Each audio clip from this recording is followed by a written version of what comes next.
Welcome to Dentology, the Business of Dentistry podcast. In this podcast, we delve into the non-clinical aspects of dentistry with inspirational guests from across the profession. You will hear incredible life stories, pick up valuable business tips and be entertained.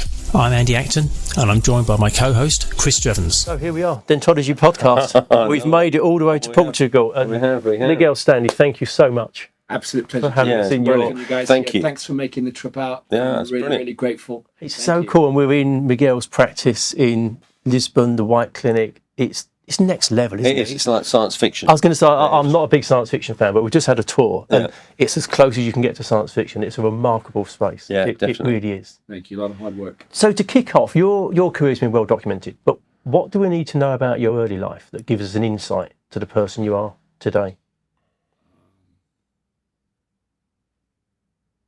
It's an interesting question, and I guess, well, I was born in South Africa. Oh, really? Yeah. Whereabouts? Durban, South Africa. Oh, right. Been to Durban. My mother's from Manchester. Yes. UK. Yeah. Where my father's from? So I'm half British, half English, and my father was Portuguese, and I moved to Portugal in 1983, and I actually travelled by boat, sailboat. No technology. Out of interest, where feels at home to you? Portugal. Yeah, Right, Portugal. No, I'm sorry it took so long to reply that to my Portuguese viewers, because I don't consider home to be a geographic location. Right. I consider it to be where my family lives. So where most of my Right. family lives. Yeah.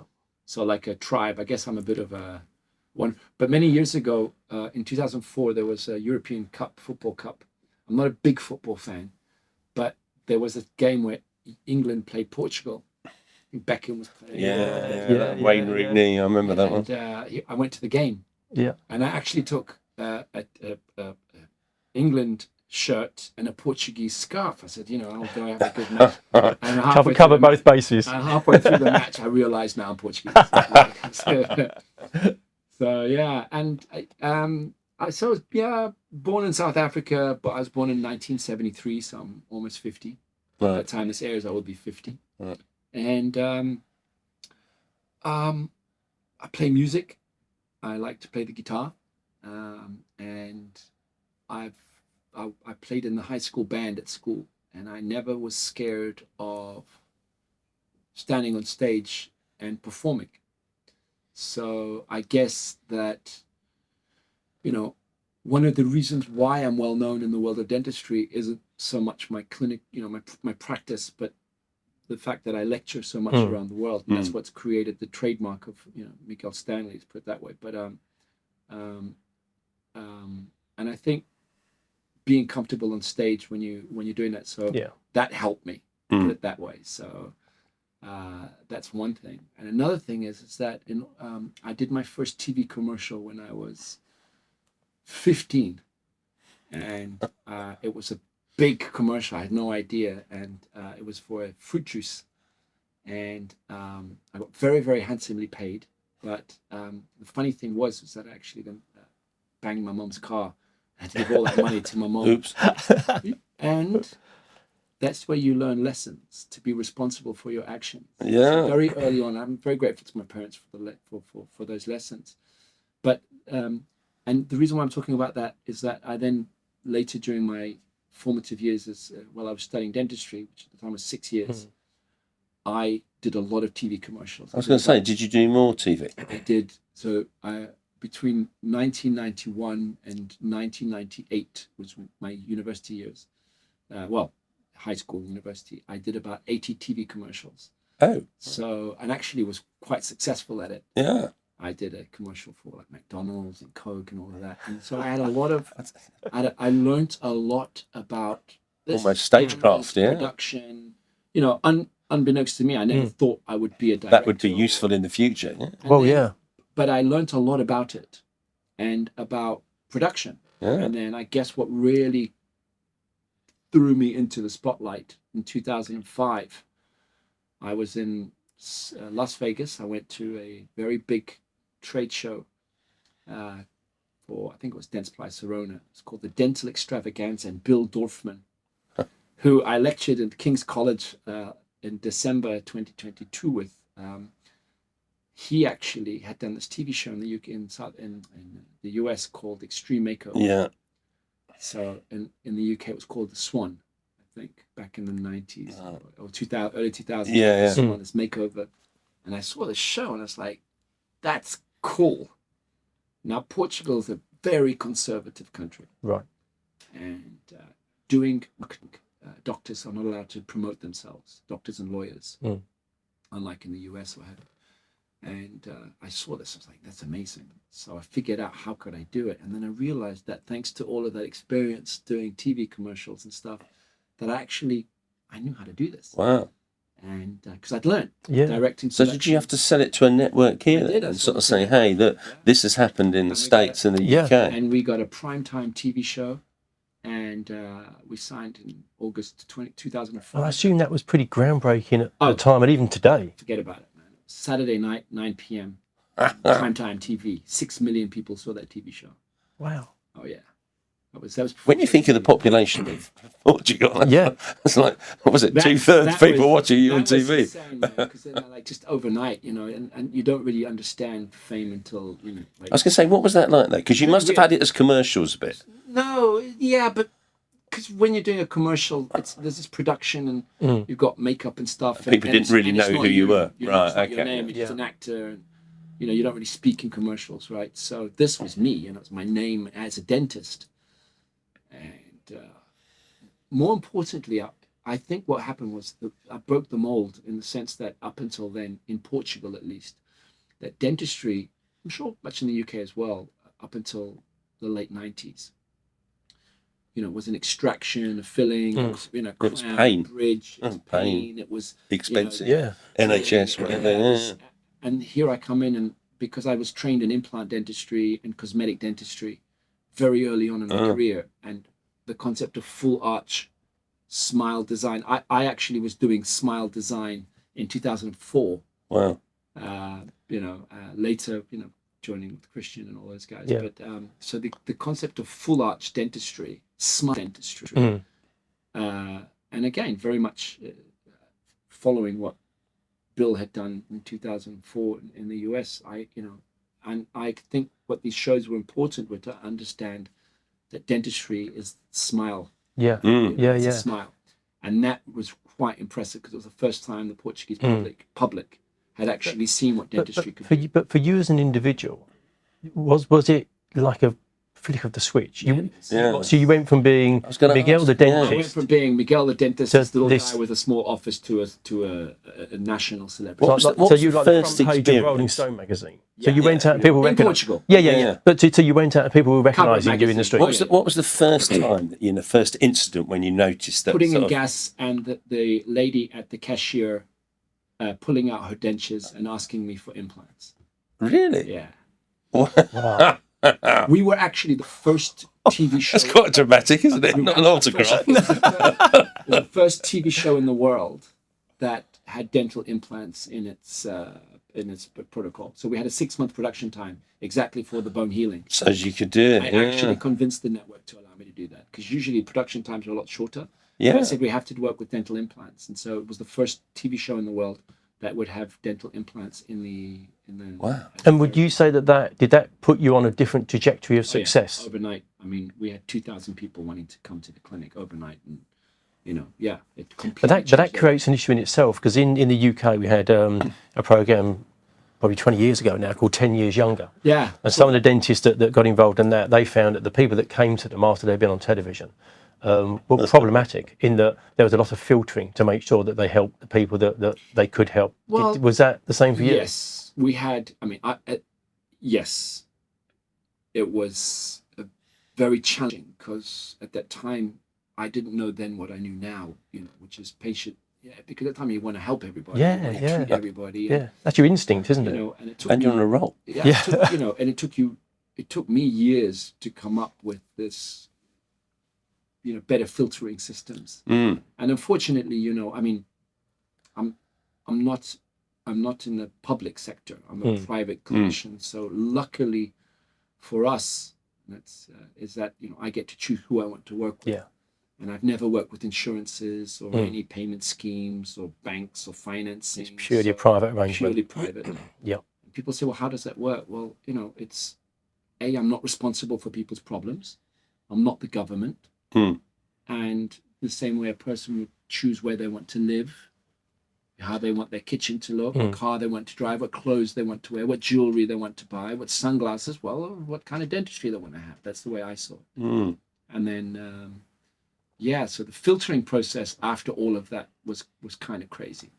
So the only way that I knew was to raise my prices, to kind of create some kind of a filter system. Yeah. But it was crazy. We'd have people booking appointments just to get autographs and stuff. It's kind of crazy. That fame thing must be quite weird, right? Yeah, to go from. Did you find it really intrusive, Miguel? Did you get to the point where it was like, oh, for goodness sake, I'd like to go out on my own? I went to an all-boys Catholic school, and I come from a family where, vanity, it's one of the mortal sins, is not something to be proud of.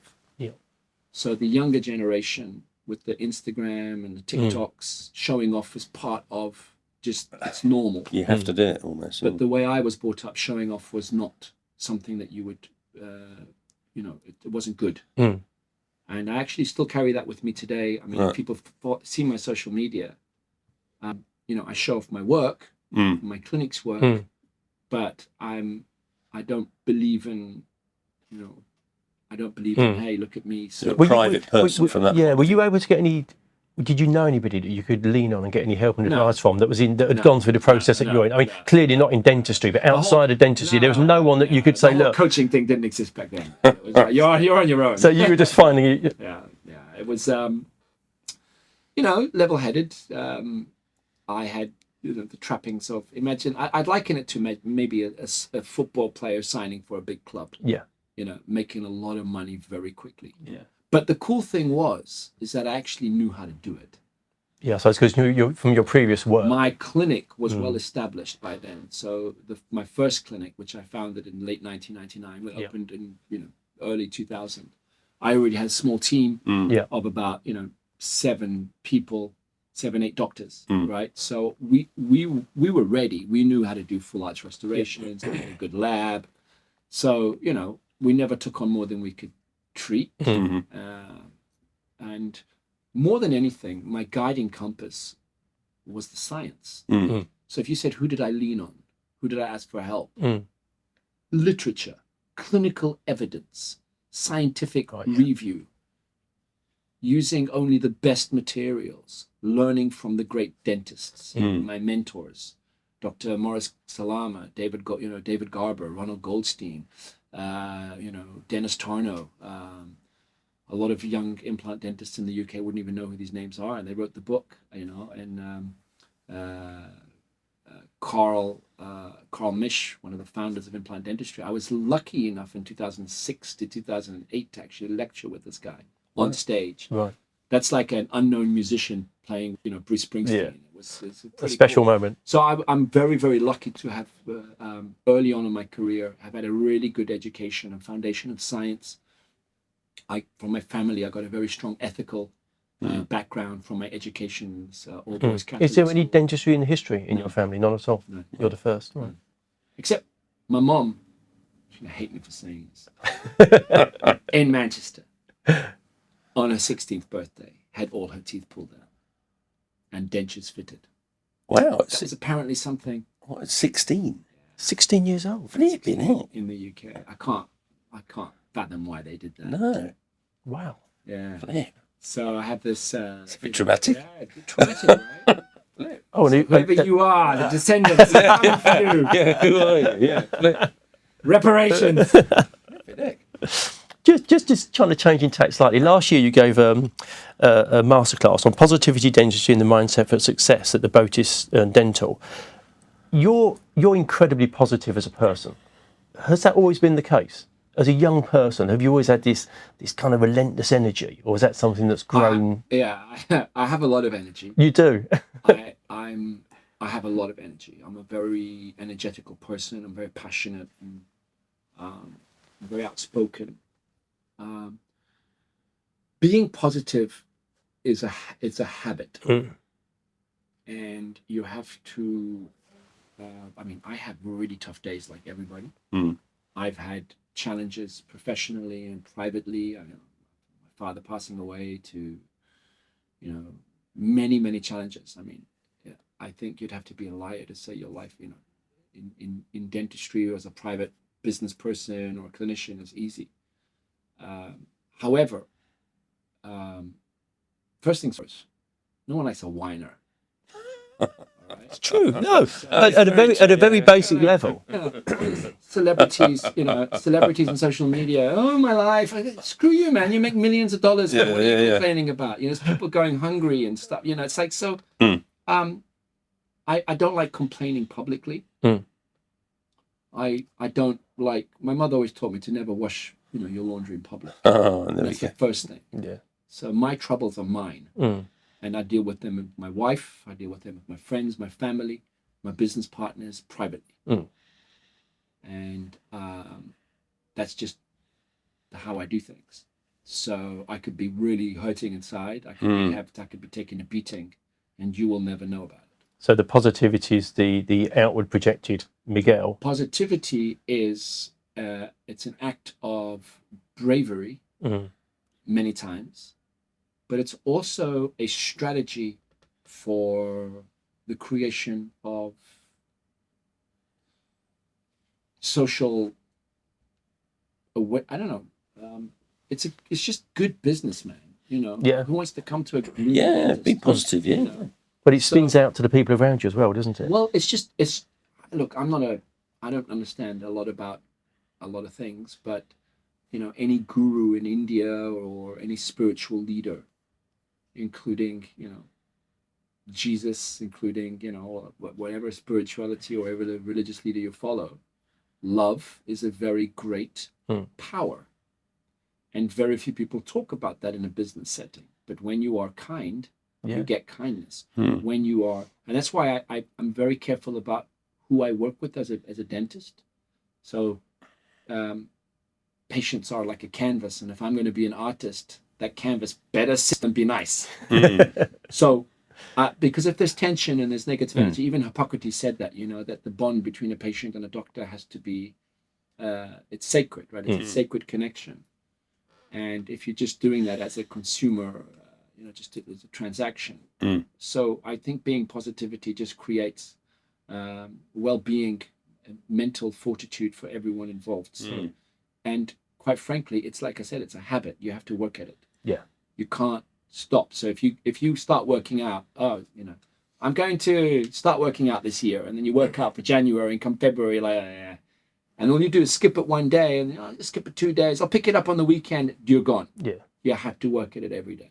It's funny, isn't it, with habits? It's quite often it's hard to keep good habits, but so easy for bad habits to creep in. But that whole thing around being positive in mindset, we've before we started recording, we looked around your clinic, and you can see. So Carol Dweck wrote a book called Mindset about growth mindset and fixed mindset. Your whole clinic has a growth mindset feel about it, in that nothing stands still. I bet tomorrow there's going to be new things happening in the practice that aren't happening today, and that comes from you, doesn't it, in terms of how you set things up? Well, I believe the current headcount is about 44 people on the team. And doctors, staff, and people will go through their people have personal tragedies and stuff, which like a week or maybe a month, whatever. But I make a point of only working with people that I like, and that I like. I don't go out for dinner with them, and they're not friends. We don't go and party together, and all that stuff. True.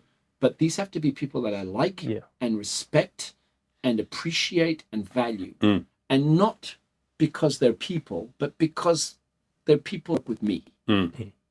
And it's much like if you have a party in your house, you don't want to have some party pooper come and some rowdy person, that will trash your house. So this is my house, and I would very much like to have people here that appreciate that, and that I respect and trust. So I think, to get back to that positive energy, is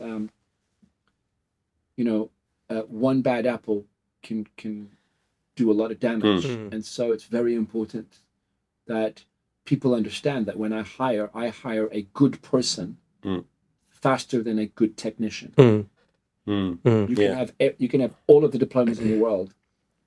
If you're a dick, you're not getting hired. Excuse the language. But what's that All Blacks thing, isn't it? One of the big things about the All Blacks is no dickheads. Yeah, and we all stipulation. It's funny, isn't it? What's the thing here? Can we use some swear words? We can. But the thing is, we all know what a dickhead is. It's very hard to describe, but we all know. We all know what one is.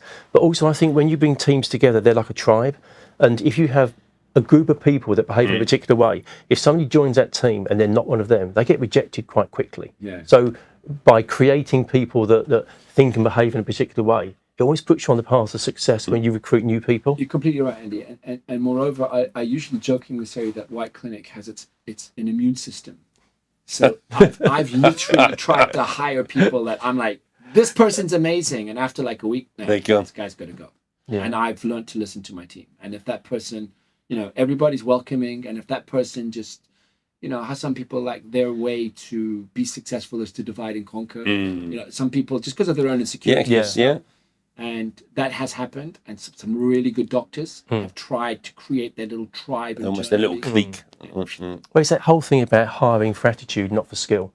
There you go. Isn't it? The skill that you can train that can come if they're fundamentally the wrong person. That's not going to change. That's why we take people for coffee. I have a little board over there. It's in Portuguese and it's really badly written. But I was discussing this the other day, and there's like 5 things that people have to have when we hire them, and 5 things they cannot have to hire them. So the number one thing is that they have to have is proficiency. They have to know the task that they're being hired for. And like another one was they have to be a team player. And what they cannot be, individualistic, selfish.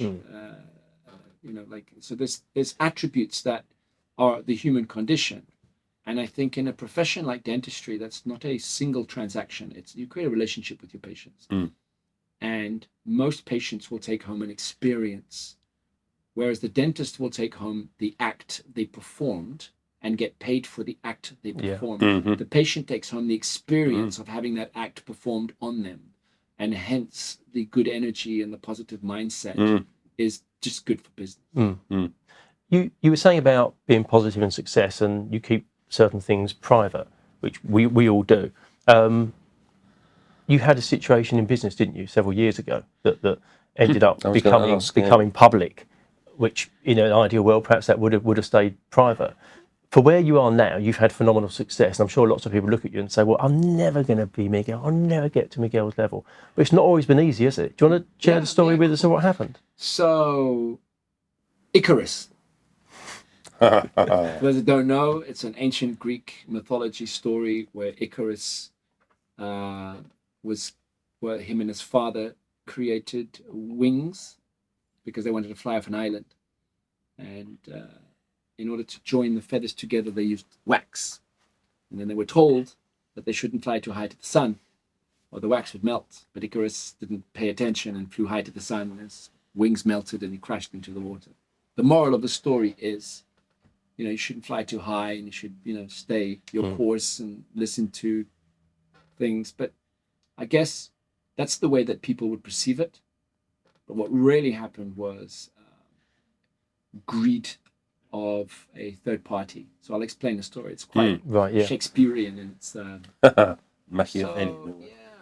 So when I started, I took, nowadays there's a lot of courses on business management and that, and a lot of dentists in the UK will literally go into business of dentistry, not into the craft of dentistry. So I started as a craftsman. I had no idea about the business of dentistry because back in the 90s, there was no business of dentistry. There wasn't corporate dentistry. It was you were going to become a craftsperson, a craftsman. So anyway, lawyers, none of that, right? So you just grow. The Wild West. And on the back of these TV shows. I say with your TV show, it just... Back of my TV shows, money just started rolling in, working really hard, so... Miguel, just a quickie, did you think about the money whilst it was happening? Or was it more the fact of you were doing the craft of dentistry and the financial was sort of like rolling in because you were doing the dentistry. Yeah. And so, since I'm not a person of, I don't want to showing off. It's not my thing. I was like, hey, let's build a bigger clinic. So I've always been about growth, not more clinics, a bigger clinic, a better clinic. So, and you said earlier, also it's like a spaceship. That isn't just because it's cool. Every single piece of technology here has a reason. Yeah. And has been tried and tested as part of a significant and dramatic evolution of what dentistry can transform into. We are, my mission is to be the benchmark of dentistry at any given year. Yeah. So every year it looks different. All right. Same way as cars on the road. Yeah. Smartphones in your pocket. We're always upgrading, right? Now, so I had this accountant, and he was basically, I was cutting him blank checks, and he had access to my bank accounts to pay for all of my taxes, personal and professional, and the company and all of that. And basically he was my chief financial officer. Right. But at the time it was my accountant. Yeah.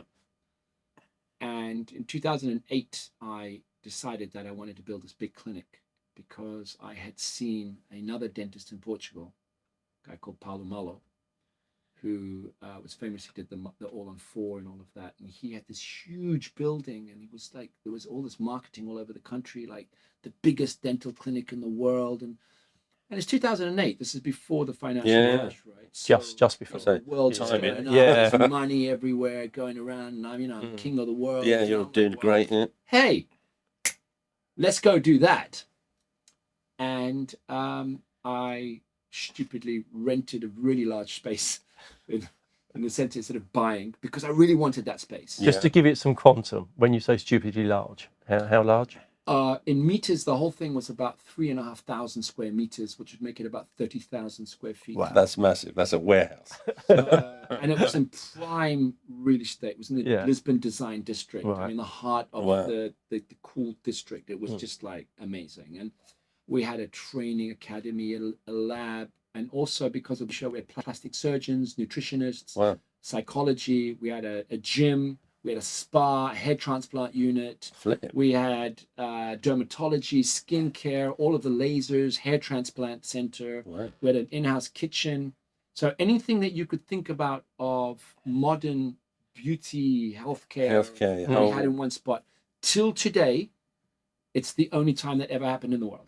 Wow. I've never ever. No one's ever come close to repeating that. And that wasn't that we built it. It existed for 3 years. And was the TV show still going at this time? We filmed the final 2 seasons in 2009 and 2010 in that location. In that office, yeah.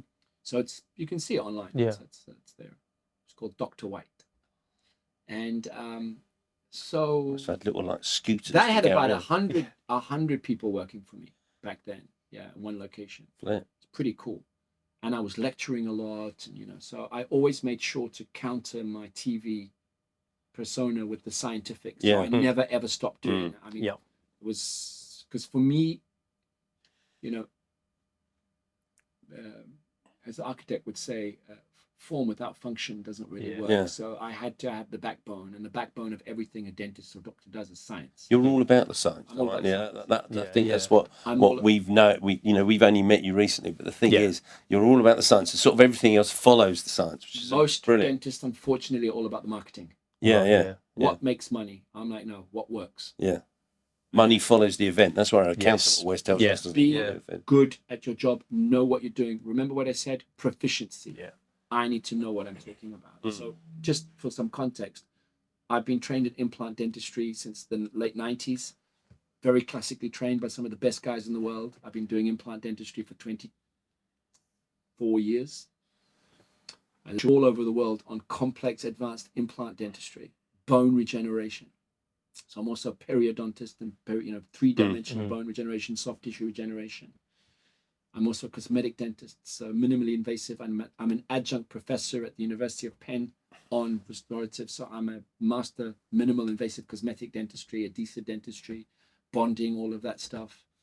And I'm trained in occlusion, so which is actually the end result of any treatment. I'm also became a clear aligner expert in 2005.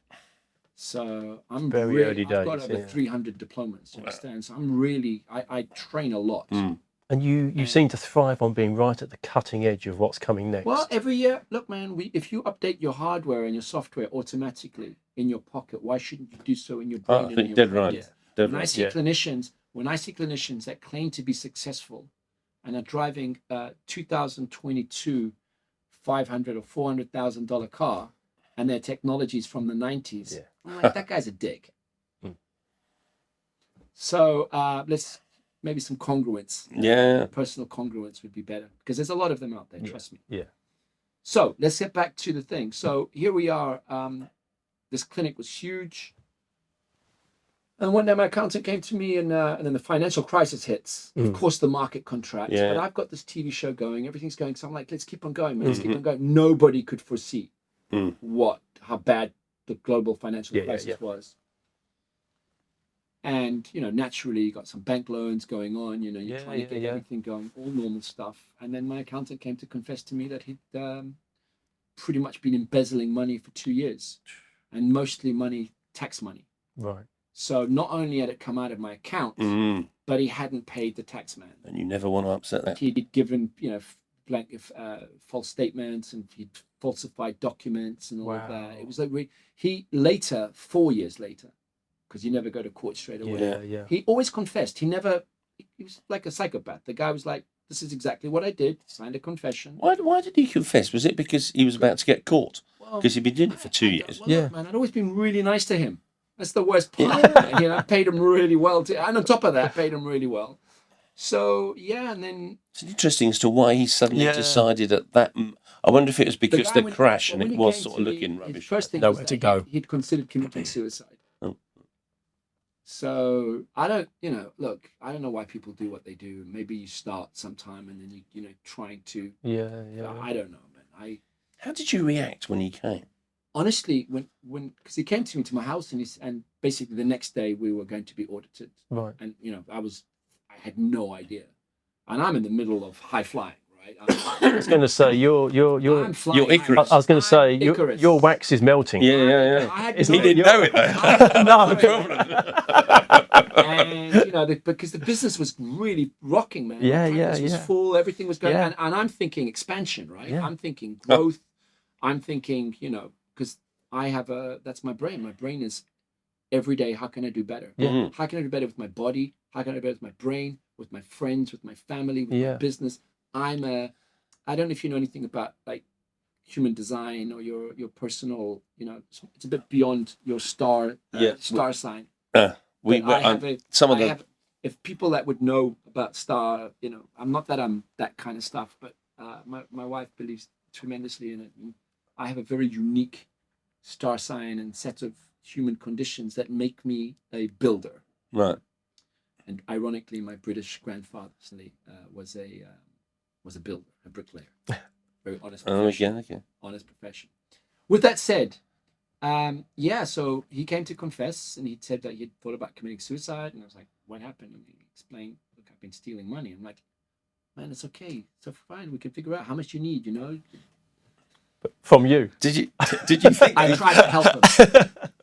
And then I realized, and immediately. But it wasn't just you, was it? This was. Well, I was the number one guy. Because you had more money. All of his clients. And I was wiped out. Like when I say wiped out, I lost my home, I lost my business, I lost everything. But also it's hard for you because at this time you were front page news. You had fame, you had celebrity. So this wasn't something just to brush under the carpet. You were page 1 and page 2, page 3 and page 4. I'd go to events and the paparazzi, famous people. So I was up there with celebrities. So this fall is huge. Most people just manage that privately. Why was it public? We managed to keep it private for some time. Yeah. And now it's 2010. So we found out in late 2009. And we tried to keep on going to clean it up, to try and mitigate the hole. That was very stressful. But nobody would know, and so we got to keep on trying. Let's try and clean the problem, right? And perhaps had it not been during the subprime, the financial collapse, I think we could have made it. Traded out of it, yeah. But because the market had contracted, naturally invoicing was going down. People weren't spending that much money. Yeah. And in normal circumstances, we would have been able to weather the storm. But with this hole and the tax man saying, no, you've got to pay. And then you had to pay your current taxes and the past ones. That was a really tough time. And of course, I'm not a businessman. I'm a creator. I'm a dentist. Who were you sharing it with at the time? No, just yourself. My lawyer and my close family. No. That must have been a really stressful, personally, really stressful show time. Weakness, right? Yeah. So, and again, you know, But this was through no fault. Nothing done. You could say perhaps you trusted somebody too much. That's the only thing. I mean, this story is classic. Look, rock stars. Yeah, it happens all the time. That guy, people are wiped out by their accountants. It happens more often than you can imagine, and I'm sure a lot of people are embarrassed to say this. But what made? But I think that's really healthy. You sharing the story because people do stupid things. What made it worse was I'm traveling around. I'm not telling anybody. Yeah, right? I'm going through this hell, and the cool thing, I mean, the okay thing was that my business was turning over. It was okay, right? And we were made. It was tight. So, but hey, let's try and fix this, right? And again, don't whine. Yeah. Get on with it. I mean, but that's easier said than done, isn't it? In a situation like that, I'm half English. Yeah. And the English I know is go on, son. Yeah. Pucker up, tight lip. Is it stiff upper lip sort of thing? And fix it. Yeah. Well, that's what it's all about. Well, the Queen famously was never complained, never explained, isn't it? You just don't moan about things. That's my English heritage. So, just get on with it, man. Yeah. So I'm very proud of that. So, what happened was that's when Facebook was created. And Facebook had been created, I think, 2008. Yeah. And so what happened was in 2010, somebody caught wind of this, and a dentist in Portugal. Oh, really? Right, okay. A well-known dentist in Portugal, and posted it on a dental forum. Because you're a brilliant target. And goes, you're so famous. Look. Who's not doing so well? All that glitters isn't gold. And it actually came from within the dental community. Something that the Germans would call Schadenfreude, which means rejoicing with other person's misery. Yeah. Which social media is particularly good at. And you would now call it, bullying or whatever. And I was vilely attacked by my Portuguese colleagues that were incredibly happy. Because they were super jealous of your success. Probably, yeah. I mean, yes, not probably, yes. And that was really, really, really tough. I can imagine. So, and then all of a sudden, the second that happens, the market just all of a sudden. Out of interest, Miguel, did the your patients or the general population of Portugal be vociferous to you, or was it just the dental community? Just the dental community. It's really interesting. Just the dental community, because look, man, it's a competitive jealousy is healthy. Yeah. But I think a lot of dentists that don't have the skill, they believe they have the skill, they want to have the skill, like what do you call a minor league in the UK? Premier League, your Premier League, and you've got Championship, and then you've got the non-league. The non-league, yeah. So like a non-league football guy who wants to be playing for a Premier League, right? Because his mom, his sister, his girlfriend tells him, "Hey, you're going to make it," and then he doesn't, and but in his head he's a celebrity, and he's got all the tats and everything, and buys the Nissan, not the Porsche. Yeah. And, no disrespect to Nissan, it's a great brand. But,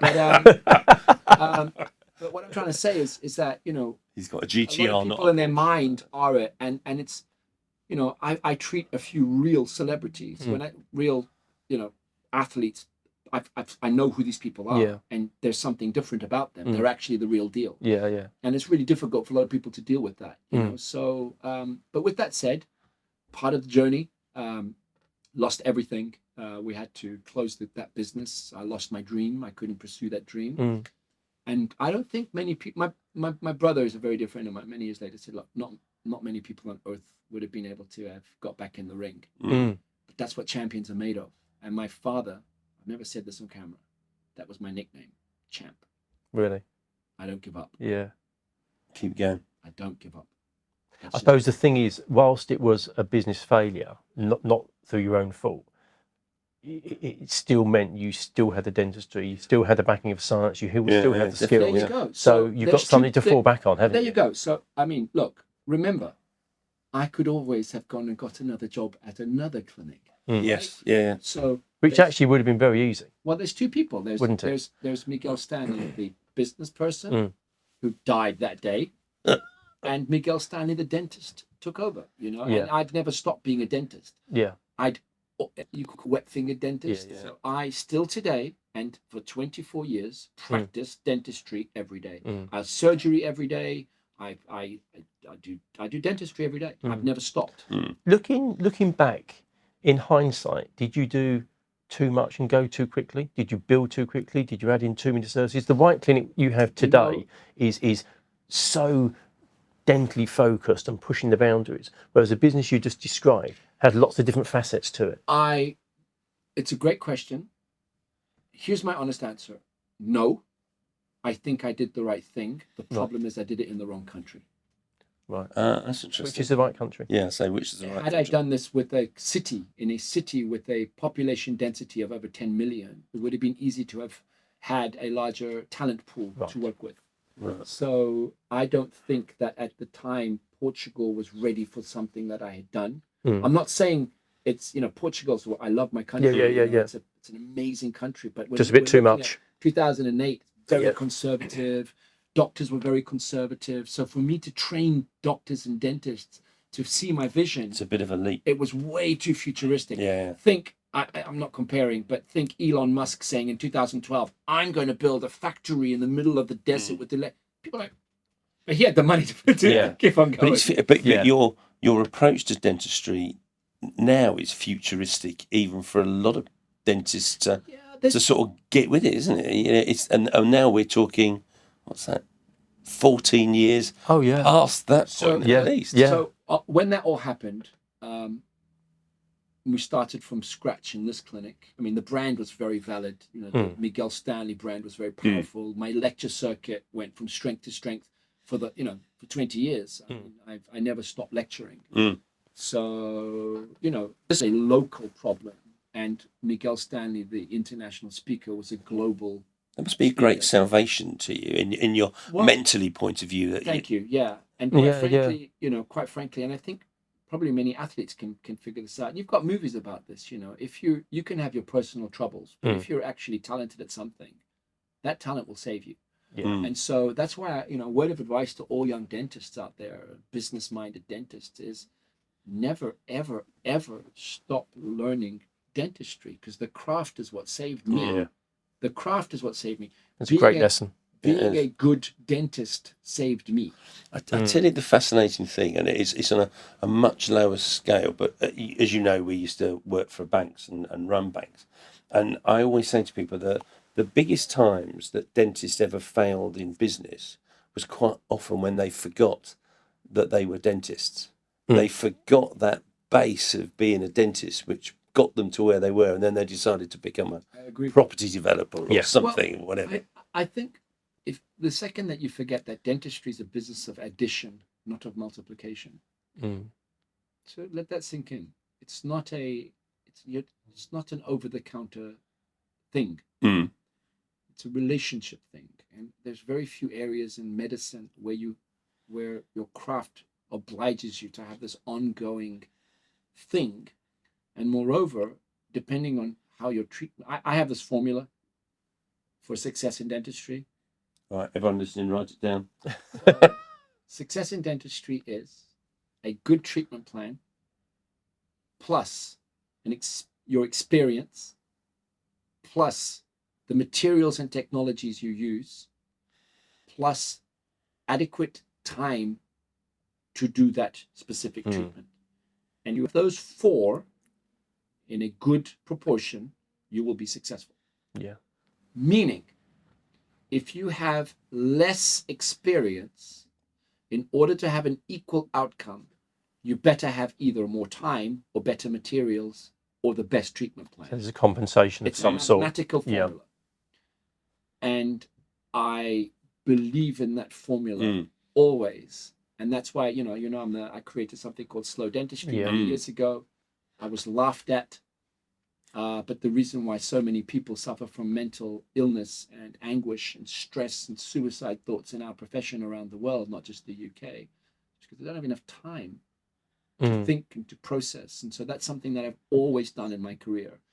And so, to be fair, to bring the story full circle, the massive financial tragedy that fell upon me by no fault of my own was and could have been the death of any businessman. But since my business was dentistry, I had that legacy to fall back on. And it was actually quite beautiful to just focus on that. And that's all I've been focusing on for the last 14 years. That's all I've been doing. So it's a house with solid footings. I stopped. And quite frankly, so it's important for people to understand that, because if you say, would I do it again? Yes. I much prefer the person I am today. I much prefer the dentist I am today. I much prefer the mindset I have today. People say, how many clinics do you have? 1. How many chairs do you have? 7. Don't you think of expanding? No. If you hadn't gone through that experience, do you think say, would you have likely gone on and set up multiple clinics and it would have become more of an empire? I don't. What ifs? Yeah, it's hard, isn't it? It's not my thing. You mentioned when you said just before it sort of came, you were thinking about planning. Would it have been like a bigger version of where you were? I'm a dreamer, but I can't answer that question because I don't know. I only know my own personal existence. Would I have done things differently? You betcha. Yeah. You betcha. I mean, yeah, without a doubt. But, we're all products of our experience, aren't we? Oh, yeah. It's a different time. Yeah, It's a different time. You have to understand it's a different time. And I was a completely different person. I'm sure I was somebody that was very difficult to say no to. I listen to no quite a lot. Just going back to your formula for success, we've looked around your clinic and the technology in this clinic is on another level. So weaving technology through that formula, where do you think dentistry is going to be in a few years from now? And what technologies are going to be available, mainstream technology, not the stuff that you have here, that's going to start to impact the way that dentists can deliver their treatments? We had a conversation off camera before about AI and where that might feature. Are we going to see technologies coming into dentistry that just don't exist at the moment that's going to revolutionise things? There's a lot in there. Sorry. That's a big question. I'm going to give you a long answer. That's cool. We've got glasses of water, so we're fine. I'm going to give you a long answer. And to tell you the truth, many people are going to get freaked out by my answer. But here's what I think will happen. And the beauty of my answer is that I have it on film in 2015. I gave a podcast to Howard Ferran. Right. Yes. I just stepped off stage in New York. So it's online somewhere. And I said this, and he sat there, was like, and this is 2015. I was already... So 8 years ago from now, so I've already been thinking, and it's right then, and I'm right. I think I'm right now. All right. First, you have to understand that why it's going to change. It's because it has to change. And why does it have to change? Because the system is broken already and it's been broken for a long time. Why is the system broken? Because it's too serious of a product, dentistry, or at least half of it. It's too serious and too impactful on patients' health and an entire GDP of any country to allow one individual to be the sole decision maker of that therapy. So if you go to a hospital, imagine you've had a car crash. You go to the hospital, you arrive at the ER. You do not have one physician deciding on the sequence of therapies. Yeah. You have a bunch of doctors, a team that comes in and figures out, and there's a benchmark on, look, airway, bleeding, let's save this guy's life, let's get the heart working, make sure he's breathing, make sure there's rules. And then there's a procedure of who takes precedence first. So first would be, let's say a brain surgeon, a heart surgeon, a lung surgeon, and then the bone surgeon comes in later, right? and then the cosmetic surgeon to do, at the end, and then the physiotherapist. You can't switch those things in the wrong order. The patient dies. Patient dies, things don't work. Yeah. Now, who's doing that in dentistry today?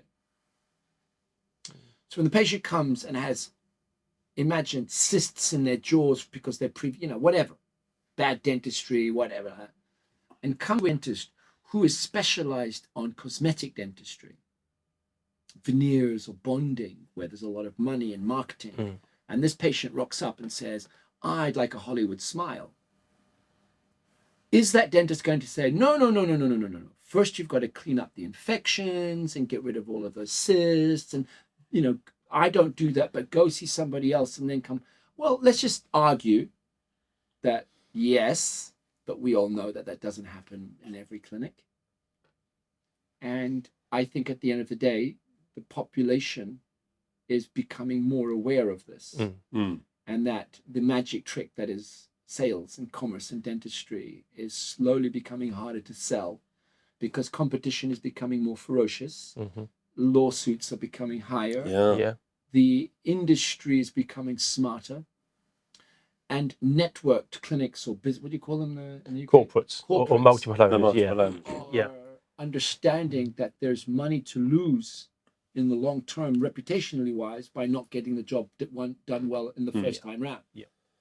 So we've been doing this formula for a very, very long time. Much like in construction, first comes the architect that designs the structure, then come the engineers that see how they're going to build it. Then there's meetings between those two. Then the client and that group decides what materials are going to be used.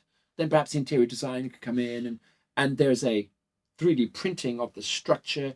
There's laws, there's building planning, there's permissions, there's infrastructure, there's safety regulations, and you start with the plumbing. Most people want to start with the interior design. Hang in the mirror. Let's hang in the mirror. Yeah. So I've had a formula, which I've lectured on this, pop up that, biology, then function, then aesthetics. That's the formula for success in dentistry.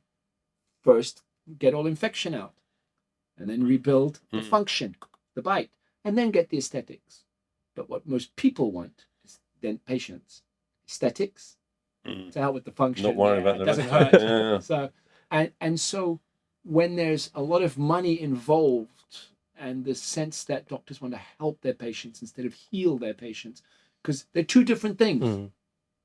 Healing and helping live in different countries. Sometimes you can do both, but you have to, our job is to be effective, is to be efficient healers using scientific evidence and clinical evidence and working with, the best materials in order to do so. And it's not up to the dentist to make that decision of, I'm going to filter the science, I'm going to filter the clinical evidence, I'm going to choose what materials I'm going to put in your mouth, and I'm sovereign in all of that decision-making process, and magically I'm going to get everything right. And give you a bargain deal. And so I think that equation, that formula its days are numbered. And unfortunately, the solution will put a lot of people out of business, but will create an entire new ecosystem. So I think that in the future, with 3D CBCT, facial scanning, intraoral scanning, and motion detectors, you saw one we had here. So we can actually not just get a static X-ray, but we can actually get a motion skull on a computer. Then the treatment planning will be outsourced to an artificial intelligence. Wow. And the dentist no longer will have a say. He will have a say in saying, I can do the suggested treatment. Whether I can deliver it or not. But you can take it even further. All right, going to blow your mind. All right. Let's give the viewers something to watch, to share. The diagnostic and treatment planning will be outsourced. And in a second, that AI, let's say it's within a corporate, will know what doctors have a higher success rate at each part of that therapy. Because currently in the UK and around the world, doctors are paid on and rewarded on the time they finish that procedure. Yeah. So they finish the filling, they get paid for that filling. They finish the extraction, they get paid for that extraction. They finish the crown, they get paid for that crown. I believe they should only get paid 5 years later. There should be a success fee. Why? Because, hey, man, you said you did a good job. Let's wait. Ooh. I said that'll be an unpopular opinion. Yeah, but excuse me, are you here for a year, or are you here for the next 30 years? Yeah. Because if you're here for the next 30 years, what are you scared of? Doesn't matter. Yeah. What are you scared of? Invest. It's a bit like bankers' bonuses. I know, it's in that sort of bizarre way that you're saying, get your money down. I'm not saying they have to like it. Now, that obviously is not really going to. I think it will in some treatments, but it won't. But there's a way to do it. How about, for example, all aligner systems in the world today? I'm not going to call any names out. All right. Multi-billion-dollar industry rewards doctors on the volume of sales. Yes, currently, yeah. How about they start to change that and reward them on quality of outcome? And you could say, well, how would that work? Well, I scan, I send my scan out, I work on the treatment therapy, and I get my aligners in a box. Cool. Let's argue that all patients are compliant, or a large majority are compliant, and everything's done properly. That would mean that if the patient's compliant and the dentist is going to do the job, at the end of the therapy, if I scan again and send that back, that overlap between my treatment plan and final solution should be the same. Yeah, should be within a margin of 5 to 10%. Yeah. Let's go 5-10%. Now pay me. So the second that the industry understands that, you start improving the quality. I said the quality control aspect, doesn't it? Because you're now saying, I've delivered. So that's where technology comes in, because unfortunately fraud, or even the calibration of language. Did you do a good job? I did a great job. Define great job. At what level are you going? What's your metric? Are you using 2-dimensional film X-ray to evaluate the quality of your root canal, or are you using advanced 3D CBCT? So do you understand what I'm trying to say? Did you use a rubber dam? Yes. Prove it. Oh, how are we going to prove that? What's the camera showing? So there will be technologies that will control 100%. Where do we see this? In aviation. Where do we see this? In heart surgery. There's a redundancy in every step of the way. So wearable technologies like your glasses right now. So Google Lens came out a few years ago with that, but Apple is now coming out with Apple Lens, and it will be a short leap to understand that very quickly doctors will be obliged to be a wearable technology that will read the QR codes on the material. It will tell if it was in the Best By date. It will recognize if he's used or not used the rubber dam. And it won't inform just his boss. It will inform the patient. And the patient will be told if the doctor followed due process. I mean, that's a real differentiator, because some schemes that will remain nameless, they reward and identify for the volume. Not the quality, but something like this sort of says, well, I'm going to get this because he's got a 98% success I think rate. Don't get me wrong. There's probably more 3-star hotels in the world than 5-star hotels. Right? There's more motels. Yeah, definitely, yeah. What is the value proposition of a motel versus a 5-star hotel? Let me just discuss. The top 10 are the same. There's a bed, there's a pillow, there's a blanket, there's a door, there's a toilet, there's a shower, there's a bar of soap, there's a blanket, there's a carpet, there's a reception, there's a phone. Oh, then why is one We all know that. So I think that a certain part of the population will pay for that. But you give choice then, don't you? The choice is then informed. Yeah, definitely. Currently in the dental market, what's a good dentist versus a bad dentist? How do we know? Oh, he's so nice. Well, seriously? Yeah, that's the only definer. So let's define what is because nice and didn't hurt, wasn't too expensive. There we go. So why do patients choose dentists today? Close to home, payment schemes, insurance, referral, nice, no pain, and they've heard good things about it. What really matters? None of that. What really matters is precision fit, no leakage, quality of the materials, mechanics, occlusion, good treatment plan, because now we're looking into longevity. And that's an actual metric that can analyze that. So here's what I will think in the future, that corporates will have scanning stations. The cloud AI-driven will diagnose treatment plan, refer to the best dentist within the network, will control the entire supply chain of materials, will make sure that the materials that were suggested were used by how. But once the treatment is finished, or each phase of the treatment is finished, that patient is scanned again, that will go back to the cloud, and the AI will understand if any corners were cut. Dentists won't get rewarded if corners were cut. That information is shared with the patients, and everybody's happy at the end of the day.